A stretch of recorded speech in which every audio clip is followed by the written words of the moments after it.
Le Grand Matin Sud Radio, 7h-9h, Patrick Roger. Il est 7h14. C'est à la une de la fermeté. Parfois, autant au niveau national, il y a des discussions et pas forcément d'application. Au niveau local, il y a souvent de la fermeté. On l'a vu dans le journal à Montpellier. Il y a une femme de 92 ans qui a été expulsée de son logement social pour avoir abrité un point de deal. C'est une décision du préfet. Et du côté de la Normandie, en Seine-Maritime, nous sommes toujours avec Frédéric Marche, maire d'Yvergauche de Cléon, une commune pas très loin de Rouen. Rebonjour Frédéric Marche. Bonjour. Vous décidez d'appliquer, vous, le principe tu casses, tu payes. Ça s'adresse aux familles où il y a des enfants, des mineurs qui ont commis des dégradations. Comment vous appliquez ça alors ? Alors, c'est une mesure qui n'est pas nouvelle, c'est ce qu'on appelle le rappel à l'ordre, ce qui permet au maire, par délégation du procureur, de convoquer les enfants mineurs avec leurs parents dès le moment où on identifie naturellement qu'ils sont responsables des dégradations. Donc, ce qui fut le cas. Ouais, c'est ça. Mais alors, c'est en dehors de la justice, Ah oui, complètement.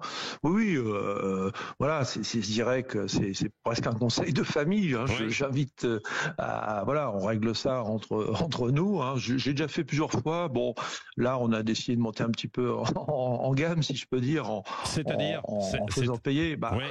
Bon, parce que si vous voulez, il faut quand même se dire une chose, mais je vais rien vous apprendre. Quand j'entendais juste les titres avant, je pense à l'église de Cléon qui est fermée. Quand j'entends les mesures qui peuvent être prises, ça m'intéresse. Malgré tout, c'est pas le sujet. Oui. Mais bon, les difficultés financières des collectivités sont réelles aujourd'hui, puis ça va pas s'arranger. Bon, une fois qu'on a utilisé toutes les mesures, à un moment, l'argent public, on le fabrique pas. On fait payer les dégradations. Voilà. En tout cas, symboliquement. Oui. Alors symboliquement, mais très concrètement, je crois que vous avez appliqué ça déjà à 3 familles, qui avaient, dont les enfants avaient vidé des extincteurs d'une enceinte sportive, notamment, c'est ça ? Oui, exactement. Oui, porte forcée, puis des extincteurs vidés. Alors bon, c'est en termes de sécurité, vous imaginez. Bon, un complexe sportif qui brûle, puis on met avec dedans des gens dedans. Bon, bref, on n'ose même pas imaginer. S'il y a des faits quand même qui sont graves dans des dégradations. Une vie cassée, bref, ça se répare. Là aussi, mais quand même, la mesure devait être quand même. Voilà, je voulais apporter un peu de fermeté, comme je dis souvent, de l'autorité sans que ça soit l'autoritarisme, mais il fallait le dire les choses. Oui, c'est ça. Et alors là, c'est pas forcément de grosses sommes pour les familles, si. Non, bien sûr que non. Non, on est dans les 300-400 euros, mais ce qu'il y a, si vous voulez, c'est que, comme je disais, c'est plutôt un symbole. En plus que c'est des familles qui peuvent avoir des difficultés financières. Donc, on trouve une solution pour que les règlements se fassent en plusieurs fois, si vous voulez. Que vous répondent les familles, justement? Alors, quand vous les convoquez comme dans un conseil de famille et que vous leur dites, écoutez, vos enfants ont cassé, ils vont payer. Il y avait un peu de déni au départ, parce que les parents ne pensent que leurs enfants sont des anges, comme tous. À un moment, on peut être surpris sur le comportement, parce qu'il y a l'effet de bande. Souvent, il y en a un, c'est lui qui porte le chapeau pour les autres. Bon, mais une fois que tout le monde dit oui, tout compte fait, oui, c'est moi, c'est ceci, c'est cela. Bon. Voilà, je mets pas la pression, parce qu'on se connaît aussi, vous savez, sur l'île de 4300. Et vous avez, parce que évidemment pour le faire, il faut avoir aussi des preuves. Vous avez de la vidéoprotection, de la vidéosurveillance Oui, c'est ça. On avait de la vidéoprotection, puis il y a aussi des gens qui sont là et qui les identifient. Donc à partir de là, c'est sur des témoignages, qui se regroupent. Mais bon, je fais pas l'inspecteur de police non plus. Je n'ai pas que ça à faire.